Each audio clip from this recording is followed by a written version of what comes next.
तो बच्चों, आज मैं आपको सुनाने जा रही हूँ रिया और उसकी जादुई पेंसिल की कहानी। बहुत समय पहले की बात है। मंगलपुर नाम का एक छोटा सा कस्बा था। उस कस्बे में रिया नाम की एक छोटी सी लड़की अपनी नानी के साथ रहा करती थी। रिया बेहद होनहार और बहुत ही क्रिएटिव बच्ची थी। उसे चित्र बनाना, रंग भरना और कहानियां लिखना बेहद पसंद था। लेकिन उसके पास अच्छे रंग, पेंसिल या कॉपियां नहीं थीं। वो कोयले के टुकड़े से पत्थर पर खूब चित्रकारी करती। स्कूल में कई बार उसे चिढ़ाया जाता कि उसके पास कुछ नहीं है। असल में रिया के माता पिता के गुजर जाने के बाद अब नानी ही उसका सब कुछ थी। नानी सिलाई का काम करती और किसी तरह से अपना और रिया का पेट भरती और पाई पाई जोड़कर रिया की स्कूल की फीस जमा करती। जब स्कूल में कोई बच्चा रिया की गरीबी का मजाक बनाता तो वो मन ही मन बहुत उदास हो जाती, लेकिन नानी को कभी नहीं बताती। मगर नानी समझ जाती। एक दिन उदास रिया को देखकर नानी ने उसे एक छोटी सी पेंसिल दी और बोली, ये ले, जी भरकर चित्रकारी कर अब इससे। लेकिन याद रहे, ये पेंसिल बहुत खास है बेटा। इससे वही बनता है जो सच्चे और साफ दिल से बनाया जाए।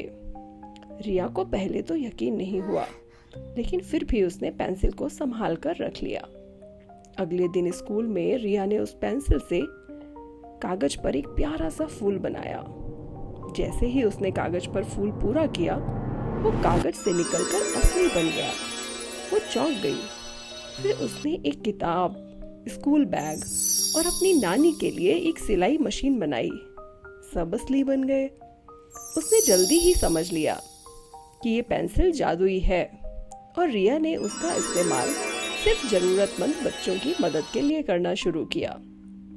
रिया का क्लासमेट बबलू, जो हमेशा रिया से जलता था, उसे यह सब देखकर लालच आ गया और उसने वो पेंसिल रिया से छीन ली और उससे कार, मोबाइल, सोने की चीजें बनानी शुरू कर दी।